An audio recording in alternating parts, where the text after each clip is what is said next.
मनोज जरांगे पाटील यांच्यामुळे लाखो मराठा समाजातील लोकांना आरक्षणाचा लाभ मिळालाय. अजूनही आरक्षणासाठी त्यांचा लढा सुरूच आहे. यासाठी त्यांनी 29 ऑगस्ट पासून आंदोलनाचा इशारा दिलाय. त्याआधी त्यांनी पश्चिम महाराष्ट्र पिंजून काढला. अनेक ठिकाणी सभा घेतल्या. या दौऱ्यात त्यांच्या विशेष निशाण्यावर राहिले ते मंत्री चंद्रशेखर बावनकुळे. आधी एकनाथ शिंदे यांना निशाण्यावर घेतल्यानंतर ते बावनकुळेंवर उतरले आणि त्यांच्यावर टीका करत असताना जरांगे पाटलांचा तोलच चुकला. त्यामुळे लाखो लोकांसाठी आंदोलनं करणाऱ्या जरांगेंच्या भाषेवरून प्रश्नचिन्ह उभे राहू लागले. त्यांनी काय म्हटलंय याचा अंदाज येण्यासाठी हे 2 व्हिडिओ आधी बघा.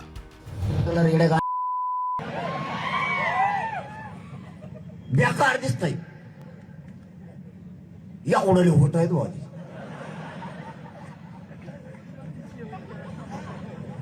त्याच्या आईनं बिचाऱ्या त्या माऊलीनं लहानपणी त्याला गरम दूध पाजिलं होतं, काकानं फुकीला नव्हतं, काकानं स्वतः बोलून एवढा झाले. त्याचे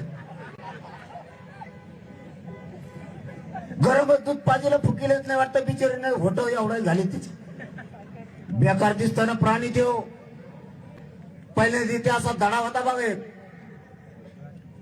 ते मोहन जे दडो हडप्पा असं वेगळा दिसतो शिल्प काढल्यावर. त्या अजंठा लिहिलेला तिकडे आहे बघा, भीतीवर कोरलेले असे ते हे माय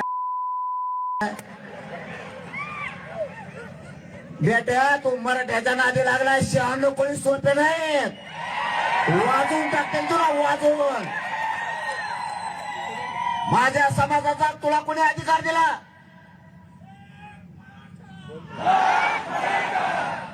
इतका गैरवापर. हे कुठं काय मंत्रीपद मिळाला तर तू इतका गैरवापर करायला की मराठ्यांवरती खोपला. आयुष्यातून राजकीयातून उद्ध्वस्त करून टाकेल बावनकुळ्या. तुझ्यामुळं फडणवीसला सुद्धा सोडणार नाही. बावनकुळ्या अरे बाप, मराठ्यांचा वाटोळ करतो प्राणी. तुम्ही ती बाहुबली पिक्चर बघितलेला आहे, त्याच्यात ते कल्की आहे बघा, कल्की.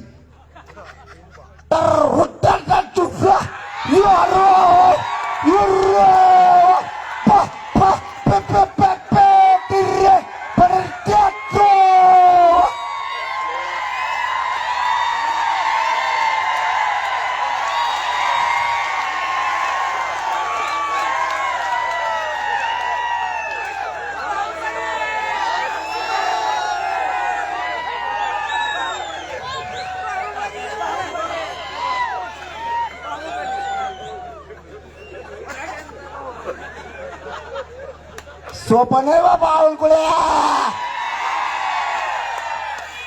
तुला लय अन्याय केलाय मराठ्यावर, माझ्या लेकरावर वाटते. यात जरांगे पाटील हे बावनकुळेंना नाही तसल्या भाषेत टार्गेट करताना दिसतायत. अर्थात जरांगे असं पहिल्यांदा बोलतायत का? तर नाही. याआधीही त्यांनी मुख्यमंत्र्यांपासून ते अनेक नेते अधिकाऱ्यांविषयी वादग्रस्त विधानं केली आहेत. अगदी जाहीरपणे मंचावरून शिव्या देखील घातल्यात. आता मात्र जरांगे पाटील हे अतिशय खालच्या पातळीवर जाऊन टीका करतायत. बावनकुळेंच्या दिसण्यावरून व्यंग करतायत, ते देखील त्यांच्या आईंचा उल्लेख करून. जरांगे पाटील यांच्या वादग्रस्त वक्तव्याविरोधात काही जण आक्रमक झालेत. जरांगेंच्या विरोधात काही ठिकाणी गुन्हा दाखल करण्यात आलाय. बावनकुळेंना देखील या भाषेमुळे वाईट वाटले. नाही, मला या गोष्टीचं वाईट वाटतं आहे की मी कोणाची वाईट वागलो नाही. माझ्याशी असं का होतंय? नक्की मनामध्ये खंत आहे, पण आता आम्ही सरकारमध्ये आहोत. सरकारमध्ये पेशन्स, संयम असला पाहिजे. सरकारी पक्षाच्या लोकांनी संयमाने वागलं पाहिजे. माझं व्यंग या पद्धतीने करणे हे न पटणार आहे. काय, माझाही परिवार आहे, माझ्याही घरामध्ये 2 मुलं आहे, सून आहे, मुलगी आहे, नातू आहेत, माझी पत्नी आहे, माझे वडील आहे, माझी आई 3 वर्षापूर्वी गेली, आईचं दूध. अशा वेळी मात्र ठीक आहे, कुणाला वाटतं चांगलं तर त्यांनी केलं. मंत्री नितेश राणे यांनी सुद्धा मनोज जरांगे पाटलांनी आपली भाषा बदलावी अशी विनंती केली आहे. आमच्या नेत्यांसंदर्भात वापरत असलेली त्यांची भाषा चुकीची आहे, संवाद व्यवस्थित ठेवायला हवा असं राणे म्हणाले. जरांगे पाटील यांचं प्रत्येक आंदोलन आम्ही देखील अगदी ग्राउंड उतरून कव्हर केले. त्यांचे प्रत्येक अपडेट्स दाखवले. त्यांचं आंदोलन किंवा उद्देशावर काही ओबीसी नेते जाहीरपणे टीका करतात.